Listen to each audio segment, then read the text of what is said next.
کر دیا گیا ہے۔ تو بیان کیجئے گا سب سے پہلے کہ صحابی عربی بھی جانتے ہیں، صحابی رسول اللہ کے قریب بھی ہیں، وہ تو اہل بیت کی تعریف میں علی، عباس، عقیل کی اولادوں کو شامل کر رہے ہیں، آپ نہیں کر رہے۔ اس روایت کو قرآن کی روشنی میں جیسے میں نے سمجھا ہے میں نے اس کو واضح کر دیا، اور روایتوں کو ہمیشہ اللہ کی کتاب کی روشنی میں سمجھنی چاہیے، نہ کہ اللہ کی کتاب کو روایتوں کے تابع کرنا چاہیے۔ یہ ترتیب مسلمانوں کو اب الٹنی چاہیے، وہ نہیں الٹیں گے تو اسی طرح کی احمقانہ چیزوں میں الجھے رہیں گے۔ سلامتی ہے ان آنکھوں پہ جو ہدایت پہ نظریں جمائے بیٹھی ہیں، ان کانوں پہ جو ذکر خیر کے منتظر رہتے ہیں، اور ان قدموں پہ جو ہدایت کی راہ پہ گامزن ہیں۔ ایک بہت ہی نازک اور مارکت الآرا موضوع حدیث ثقلین ہمارے یہاں شیعہ سنی روایت تاریخ کے جھروکوں میں ایک بہت ہی قدیم اختلاف ہے، ہزاروں سال اس پر بیت چکے ہیں اور امت دو دھاروں میں کھڑی ہوئی۔ ہماری کوشش ہے کہ غامدی صاحب سے علمی فکری استدلالی انداز میں ان چیزوں کو زیر بحث لائیں جن کی بنیاد پر نقطہ نظر قائم کیا جاتا ہے۔ اہل تشیع کیا جو چیزیں زیر بحث آتی ہیں ان میں ایک بنیادی حیثیت حدیث ثقلین کی تھی۔ غامدی صاحب سے ہم نے پوچھا تھا رسالت محمد صلی اللہ علیہ وسلم نے کہا میں دو چیزیں چھوڑے جا رہا ہوں،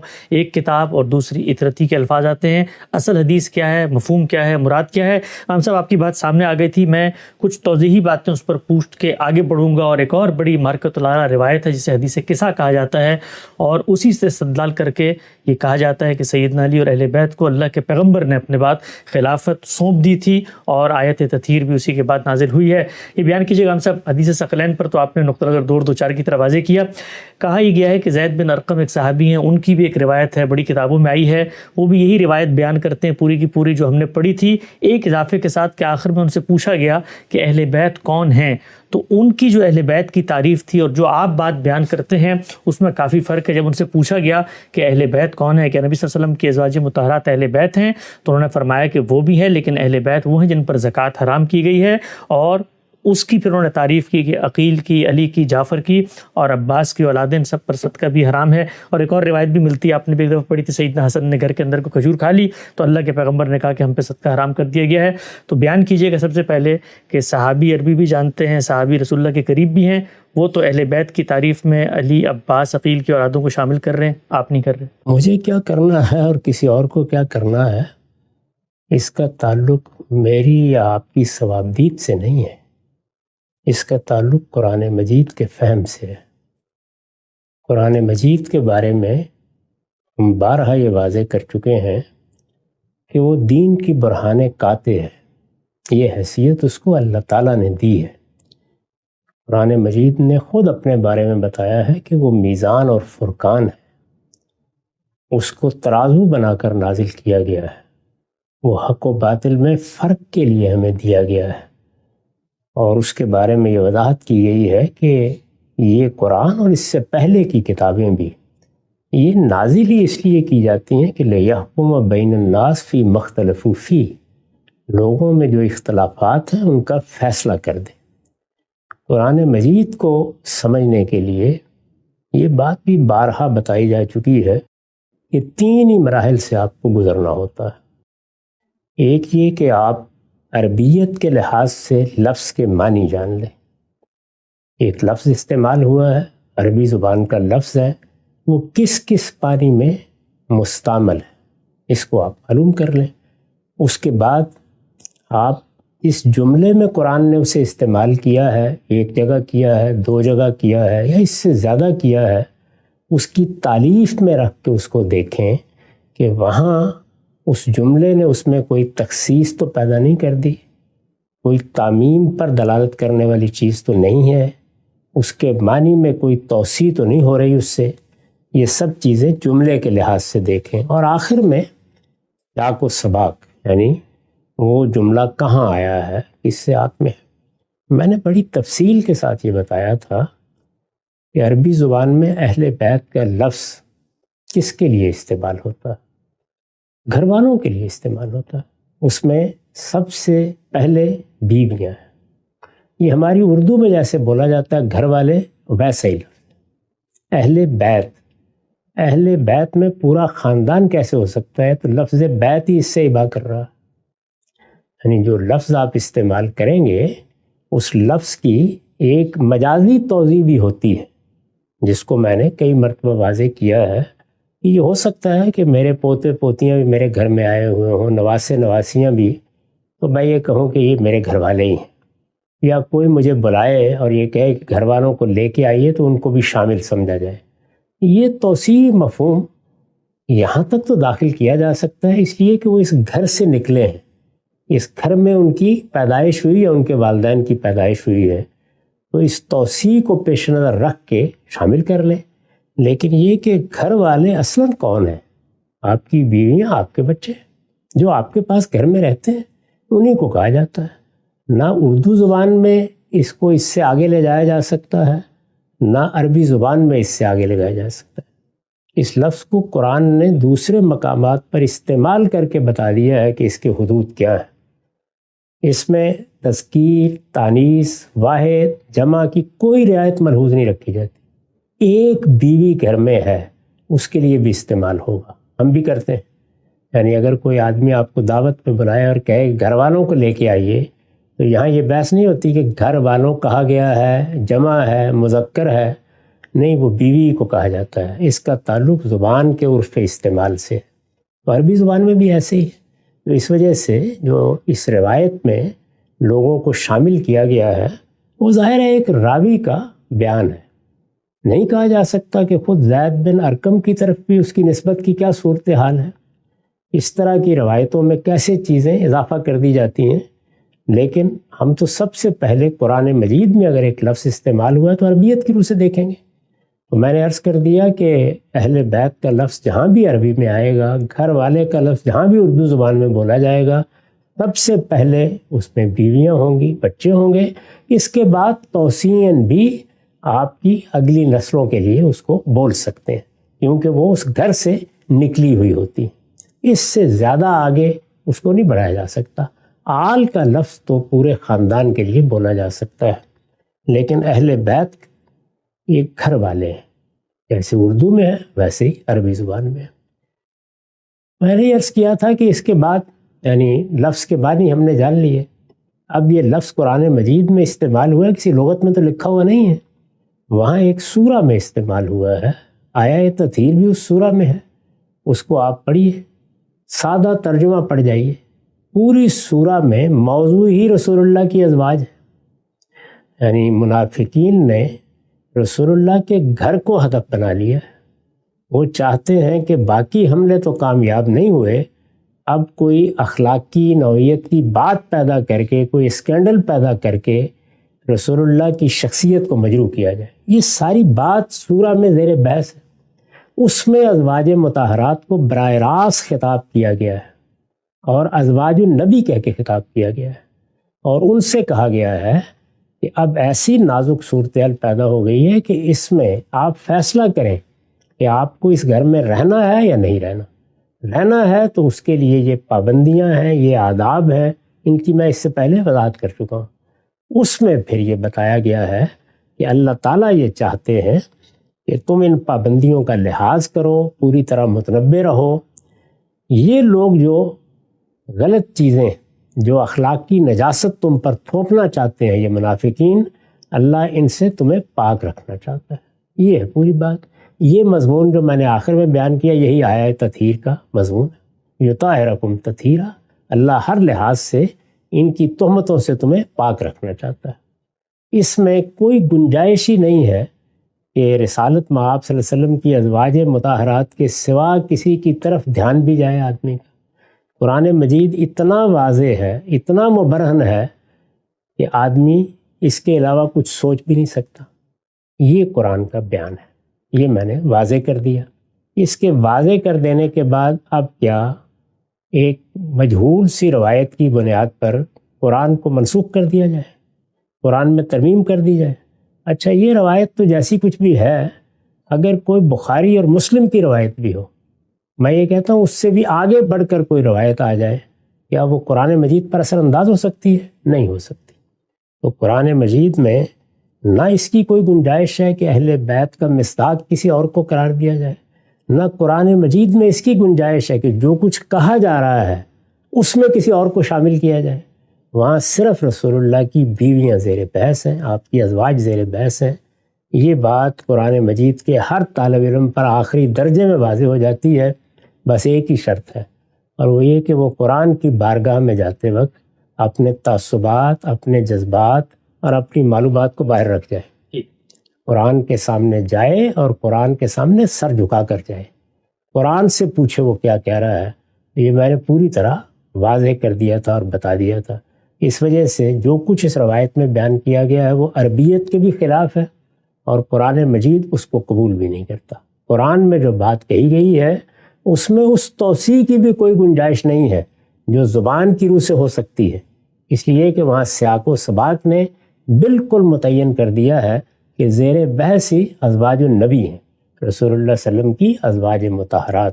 اس کے سوا کوئی اور معنی لینے کی کوئی گنجائش نہیں۔ نقطہ بالکل واضح ہو گیا۔ غامدی صاحب زید بن ارقم کی روایت پہ غامدی صاحب کا تبصرہ سامنے آیا، سلسلہ گفتگو آگے بڑھاتے ہیں۔ ایک اور روایت ہے، حدیث قصہ اس کو کہا جاتا ہے، اوڑھنی یعنی چادر والی روایت، جس میں رسالت مآب صلی اللہ علیہ وسلم نے کچھ اقدامات کیے ہیں۔ روایت میں بھی پڑھ کے سناؤں گا۔ اس روایت کی سندی بحث میں تو بہت اختلافات ہیں، اہل سنت اس کو تسلیم نہیں کرتے، اس کی سند پر بہت اشکالات ہیں، اضطرابات ہیں، اس کے راویوں پہ بہت جرح نقد کیا گیا ہے، لیکن اہل تشیع کیا وہ ہے، کچھ حدیث کی کتابوں میں بھی آ گئی ہے۔ سند کی بحث سے قطع نظر جو نفس مضمون ہے اس پر غامدی صاحب قرآن کی روشنی میں کیا تبصرہ کرتے ہیں۔ روایت میرے سامنے فرمایا، سیدہ عائشہ کی بیان کرتی ہیں کہ ایک دن نبی کریم صلی اللہ علیہ وسلم نے سیاہ کڑھائی والی چادر اوڑھ رکھی تھی، چنانچہ حضرت حسن رضی اللہ تعالیٰ عنہ آئے تو آپ نے انہیں اس میں داخل کیا، اور پھر حسین رضی اللہ تعالیٰ عنہ آئے تو آپ نے انہیں بھی اس میں داخل کیا، پھر سیدہ فاطمہ آئیں تو آپ نے انہیں بھی داخل کر لیا، اور حضرت علی آئے تو انہیں بھی اندر داخل کر لیا۔ اس کے بعد فرمایا کہ اے اہل بیت، اللہ تعالیٰ تم سے ناپاکی کو دور کر کے اچھی طرح پاک کرنا چاہتا ہے، یطہرکم تطہیرا۔ وہی آیت آپ صلی اللہ علیہ وسلم نے پڑھی۔ اسی روایت سے ملتے جلتے الفاظ ام سلمہ کی بھی ایک روایت میں آئے ہیں، اس میں کچھ زیادہ تفصیل ہے۔ اس تفصیل کے مطابق باقاعدہ رسول اللہ صلی اللہ علیہ وسلم نے بلاوا دیا ہے اور پھر ان حضرات کو بلایا ہے اور پھر چادر میں شامل کیا ہے، اور ام سلمہ جو خود ازواج مطہرات ہیں جب چادر میں شامل ہونا چاہیں تو ان کو شامل نہیں کیا گیا، بلکہ کہا گیا کہ تم تو آلریڈی اس میں ہو۔ ان سے بھی استدلال کر کے کہا جاتا ہے کہ آیت تطہیر نازل ہی اس وقت ہوئی جس وقت رسالت مآب صلی اللہ علیہ وسلم نے اپنی بیٹی، اپنے داماد اور اپنے نواسوں کو اس میں شامل کیا، اور اہل بیت کی آیت اس وقت پڑھی جس وقت کہ یہ لوگ وہاں پہ موجود تھے۔ میں بھی تبصرہ نہیں کرتا اس پر، مجھے معلوم ہے کہ اس روایت میں کیا کیل و کال ہے، اس کی سندوں پر کیا بحث کی گئی ہے، چھوڑ دیجئے اس کو، تھوڑی دیر کے لیے مان لیجئے۔ تو اتنی بات اس کے بارے میں کہنی چاہیے کہ کسی موقع پر محبت کے جذبات کے ساتھ حضور نے اپنے بچوں کو اپنی چادر میں لیا، بیٹی ہے آپ کی، یہ تو گھر والے ہوتے ہی ہیں، اور ان کے بارے میں دعا کی کہ جس طریقے سے میری بیویوں کے بارے میں اللہ نے یہ فرمایا ہے کہ وہ ہر اخلاقی نجاست سے ان کو پاک دیکھنا چاہتا ہے، میں ان کے بارے میں بھی یہی خواہش رکھتا ہوں۔ اس میں خواہش کا اظہار کیا گیا ہے، یہ کوئی بری خواہش ہے، اور اس میں لفظ کی توسیع جس حد تک زبان اجازت دیتی ہے، کیا اس سے کوئی تجاوز ہوا ہے؟ تو بس اس کو وہاں رکھیے۔ اس سے ان دو باتوں پر کیا اثر ہوگا، یعنی قرآن مجید میں ازواج مطہرات ہی کے بارے میں جو کچھ کہا گیا ہے، اور حدیث ثقلین میں ازواج مطہرات نے جو کچھ قرآن کے بارے میں کہا ہے اس کی روشنی میں نے بتا دیا تھا پچھلی نشست میں کہ چونکہ آپ کی ازواج مطہرات آپ کے بعد اس امت کی ذمہ داری تھی، ان کو پابند کر دیا گیا تھا کہ وہ نکاح نہیں کر سکتی، وہ اس گھر سے جا نہیں سکتی، یہ مسلمانوں کی ذمہ داری تھی کہ ان کے معاملات کو دیکھیں، ان کی حفاظت کریں، ان کی کفالت کا بندوبست کریں۔ اس لیے حضور نے ان کے بارے میں فرمایا کہ اللہ کی کتاب کو ہدایت کے لیے مضبوطی سے تھامے رہو، اور یہ میری بیویاں ہیں، میں ان کو تمہارے لیے چھوڑ کر جا رہا ہوں، ان کے اوپر کچھ زائد پابندیاں لگی ہوئی ہیں، یہ اپنا کوئی نیا گھر نہیں بسائیں گی، تو ذکرکم اللہ فی اہل بیتی، میں اپنی ان ازواج کے بارے میں تمہیں اللہ کو یاد دلاتا ہوں۔ ایسا نہ کرنا کہ ان کی کوئی اہانت ہو یا ان کی ذمہ داریوں کو ٹھیک طرح سے ادا نہ کرو۔ یہ بچوں کو ان کی ماؤں کے بارے میں نصیحت کی گئی ہے، اس کو میں نے واضح کر دی۔ اچھا غم صاحب، اس میں روایت میں یہ بھی آتا ہے کہ اس موقع پر بہت سارے مفسرین لکھتے ہیں کہ آیت تطہیر کے شان نزول ہی اصل میں یہ واقعہ جب بھی ہوا، اس کے بعد یہ آیت نازل ہوئی اور رسالت مآب صلی اللہ علیہ وسلم نے بھی اس موقع پہ پڑھ دی۔ جو آیت ہے جس کا آپ نے ذکر بھی کیا، کئی دفعہ زیر بحث بھی آئی، اس کا اور چادر میں اپنے بچوں کو لے کر، اپنے پوتوں کو نواسوں کو لے کر، اپنی اولاد اور داماد کو لے کر جو بات کہی جا رہی ہے، اس کا تو قرآن صریحتاً انکار کرتا ہے، چونکہ آیت تطہیر کے اندر جو نفس مضمون زیر بحث ہے اس کا اس واقعے سے تو کوئی تعلق ہی نہیں ہے۔ یہ بالکل میں نے واضح کر دیا کہ آیت تطہیر ازواج مطہرات کے بارے میں اسی سیاق میں آئی ہے۔ جس کا جی چاہے قرآن مجید کو اٹھائے اور اٹھا کر سورہ احزاب کو پڑھ ڈالے، سادہ ترجمہ پڑھ ڈالیے، کوئی اس میں ادنا تردد نہیں رہے گا۔ اس وجہ سے زیادہ بات اس روایت کی بنیاد پر یہ کہی جا سکتی ہے کہ رسول اللہ صلی اللہ علیہ وسلم نے اپنے بچوں کے بارے میں بھی یہ دعا کی یا خواہش ظاہر کی کہ اللہ تعالیٰ ان کو بھی اسی طرح ہر طرح کی اخلاقی نجاستوں سے پاک رکھے۔ بڑی پاکیزہ دعا ہے، اگر آپ نے کی کسی موقع پر اور راوی نے اس کو اس طریقے سے بیان کر دیا ہے تو اس پر کوئی اعتراض نہیں ہوتا، نہ اس کا انکار کرنے کی کوئی وجہ ہے۔ اچھا ہم صاحب آخری سوال اسی روایت کے حوالے سے، جو ایک بہت بڑا استدلال کیا جاتا ہے اس روایت سے کہ جی باقاعدہ طور پر رسالت پاک صلی اللہ علیہ وسلم نے اپنے بات کے فیصلوں کو کر دیا، تو اگر کوئی پیغمبر دنیا سے رخصت ہو رہا ہے اور اس نے دین کے باب میں اتنا بڑا فیصلہ کرنا ہے کہ آپ کے بعد اگر کوئی نظم اجتماعی بنے گا، کسی خلافت کے اندر نزاع پیدا ہوگا، تو لوگ فیصلہ کرتے ہوئے میرے اہل بیت کو ترجیح دیں، میں نے ان کی کچھ سپر ذمہ داریاں کر دی ہیں، ان کی فضیلت، ان کا مرتبہ، ان کا مقام تقدس سب سے آگے ہے، تو اس کے لیے یہ صرف ایک ایکٹ کرنا کہ چادر کے اندر آپ نے لے لیا اور وہ ظاہری بات ہے گھر کے اندر معاملہ ہوا، اگر ام سلمہ اس کو نقل ہی نہ کرتی، لوگوں کو پتہ ہی نہ ہوتا، تو جو استدلال اس سب سے کیا جا رہا ہے، اس کی جو بھی حیثیت ہے سند کی مان بھی لیا جائے، تو وہ استدلال تو ہوتا نہیں، تو رسول اللہ کو باہر نکلنا چاہیے تھا، خطبہ دینا چاہیے تھا اور پھر فیصلہ کرنا چاہیے تھا ان کے بارے میں۔ سارے عقلی سوالات ہیں، بے معنی باتیں ہیں۔ لوگ اصل میں جب کچھ تعصبات قائم کر لیتے ہیں تو پھر اسی طریقے سے جہاں سے تنکا مل گیا اس کو بھی شتیر بنا کے پیش کر دیتے ہیں۔ قرآن مجید بالکل واضح ہے، اس میں کوئی ادنا تردد نہیں ہے، وہ خدا کی برہان ہے، کوئی باہر کی چیز اس پر اثر انداز نہیں ہو سکتی، نہ کوئی شان نزول اس کی بارگاہ میں پیش کی جا سکتی ہے۔ سورہ احزاب ہر لحاظ سے واضح طور پر بتا رہی ہے کہ کن کا مسئلہ زیر بحث ہے، کن کے بارے میں ہدایات دی گئی ہیں، کن کے بارے میں یہ آیت تطہیر ہے۔ اور جو حدیث ثقلین ہے اس پر میں تبصرہ کر کے بتا چکا کہ اس میں جو بات کہی گئی ہے وہ کیا ہے۔ میں تمہیں اللہ یاد دلاتا ہوں ان کے معاملے میں، تو ظاہر ہے کہ اللہ یاد دلانے کا کوئی محل ہونا چاہیے نا۔ اس روایت کو قرآن کی روشنی میں جیسے میں نے سمجھا ہے میں نے اس کو واضح کر دیا، اور روایتوں کو ہمیشہ اللہ کی کتاب کی روشنی میں سمجھنی چاہیے، نہ کہ اللہ کی کتاب کو روایتوں کے تابع کرنا چاہیے۔ یہ ترتیب مسلمانوں کو اب الٹنی چاہیے، وہ نہیں الٹیں گے تو اسی طرح کی احمقانہ چیزوں میں الجھے رہیں۔ قرآن مجید میں اہل بیت کی تعبیر رسالت مآب صلی اللہ علیہ وسلم کی ازواج مطہرات کے لیے استعمال ہوئی ہے۔ اچھا، یہ ایسا ہی لفظ ہے جیسے آپ اپنی زبان میں گھر والے بولتے ہیں، یعنی اگر آپ نے کسی اپنے عزیز کو اپنے ہاں مدعو کیا ہے اور آپ تنہا آئے ہیں اور وہ آپ سے پوچھتے ہیں کہ گھر والے نہیں آئے، تو گھر والے دیکھیے یہ لفظ ہماری زبان میں جمع بولا جاتا ہے ایک بات، مذکر بولا جاتا ہے، عربی زبان میں بھی بالکل ایسے ہی ہے، یعنی اہل البیت یا اہل بیت یہ تعبیر ایسے ہی استعمال ہوگی، اگر گھر میں ایک ہی بیوی ہے تب بھی ایسے استعمال ہوگی۔ چنانچہ اس کی خود قرآن مجید میں واضح نظیر موجود ہے کہ جب فرشتے سیدنا ابراہیم کے پاس آئے ہیں تو انہوں نے آ کے، ان کی بیوی تھی پاس، بالکل انہی الفاظ میں ان کو سلام عرض کیا ہے، اور وہاں پر بھی اہل بیت ہی کے الفاظ استعمال کیے ہیں۔ تو عربی زبان کے اسلوب میں یہ بات طے ہے۔ رسالت مآب صلی اللہ علیہ وسلم نے جو روایتیں آپ نے بیان کی ان پر میں اس وقت کوئی تبصرہ نہیں کروں گا، اس لیے کہ وہ بحث پھر کسی دوسرے گوشے میں چلی جائے گی، لیکن اتنی بات ضرور عرض کر دوں گا کہ رسالت مآب صلی اللہ علیہ وسلم نے اگر کسی موقع پر اہل بیت کے بارے میں تنبیہ کی ہے یا کہا ہے کہ میں ان کو چھوڑے جا رہا ہوں، ان کے بارے میں متنبہ رہنا، تو اپنی ازواج کے بارے میں کہا ہے۔ اس لیے اپنی ازواج کے بارے میں کہا ہے کہ ازواج مطہرات کے بارے میں قرآن یہ بتاتا ہے کہ ان کی تمام ذمہ داری رسول اللہ کے بعد اس امت پر ڈالی گئی تھی، ان کے لیے شادی کرنا، نکاح کرنا ممنوع قرار دے دیا گیا تھا۔ رسول اللہ صلی اللہ علیہ وسلم نے ایک خاص موقع پر ان کو تخییر کا حق دیا، وہ قرآن میں بیان ہوا ہے۔ سورہ احزاب کا موضوع یہی ہے کہ ایک موقع کے اوپر جب پورے خاندان کو، رسالت مآب صلی اللہ علیہ وسلم کے گھر والوں کو، آپ کی ازواج کو اسکینڈلائز کرنے کی اسکیمیں بنی، تو اللہ تعالیٰ نے ان پر کچھ خصوصی پابندیاں عائد کی، اور ان پابندیوں کو عائد کرنے سے پہلے ان سے پوچھا کہ عام لوگوں کی زندگی بسر کرنا چاہتی ہو تو پیغمبر کو چھوڑ دو، یعنی اس سے تمہارے ایمان پر، تمہاری جنت دوزخ پر کوئی فرق نہیں پڑے گا، لیکن اگر پیغمبر کے ساتھ رہنے کی عزت کو قائم رکھنا چاہتی ہو تو پھر یہ زائد پابندیاں لینی پڑیں گی۔ تو انہوں نے خوش دلی کے ساتھ ان کو قبول کیا، اور اس کے بعد ان کے بارے میں یہ ہدایت کر دی گئی کہ اب رسول اللہ صلی اللہ علیہ وسلم یعنی اس کے بعد ان میں سے کسی کو طلاق نہیں دے سکتے، ان میں سے کسی کو تبدیل کر کے دوسری بیوی نہیں لا سکتے، اور وہ اس امت کی مائیں قرار پا گئی ہیں، اب ان کے ساتھ رسول اللہ کے بعد بھی کوئی نکاح نہیں کرے گا۔ تو ظاہر ہے کہ جب یہ ساری بات آپ نے کہہ دی تو وہ اب حضور کے دنیا سے رخصت ہو جانے کے بعد کس کی ذمہ داری ہے؟ امت کی ذمہ داری ہے۔ تو اس لیے بعض جگہوں کے اوپر حضور نے توجہ دلائی ہے اس معاملے میں کہ میں یہ امانت تمہارے پاس چھوڑ کے جا رہا ہوں، میری ازواج، میری بیویاں، یہ در حقیقت ایک بڑی قربانی دے چکی ہیں، اور ان کو اب ایسے ہی زندگی بسر کرنی ہے، یہ اپنا گھر نہیں نیا بسائیں گی۔ عرب میں تو آپ جانتے ہیں کہ سیدنا صدیق کی وفات ہوئی اور عدت پوری ہوئی تو ان کی اہلیہ نے حضرت علی سے شادی کر لی، وہاں تو یہ کوئی تصور ہی نہیں تھا۔ لیکن ازواج مطہرات کو رسول اللہ کے گھر میں زندگی بسر کرنی تھی، ان کے لیے ہدایت تھی کہ وہ کوئی معاشی جدوجہد بھی نہیں کر سکتے، ان کو گھروں کے اندر ہی رہنا ہے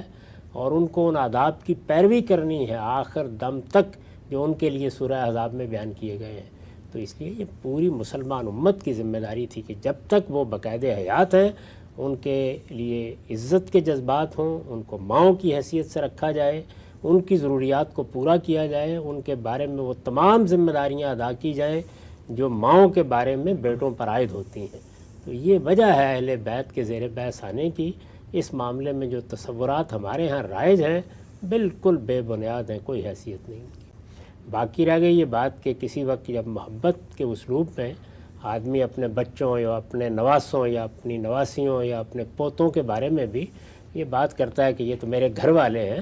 تو یہ اصل میں توسیع کا اسلوب ہوتا ہے۔ اصل میں اہل بیت کون ہیں؟ ازواج مطہرات، یعنی رسول اللہ صلی اللہ علیہ وسلم کی بیویاں۔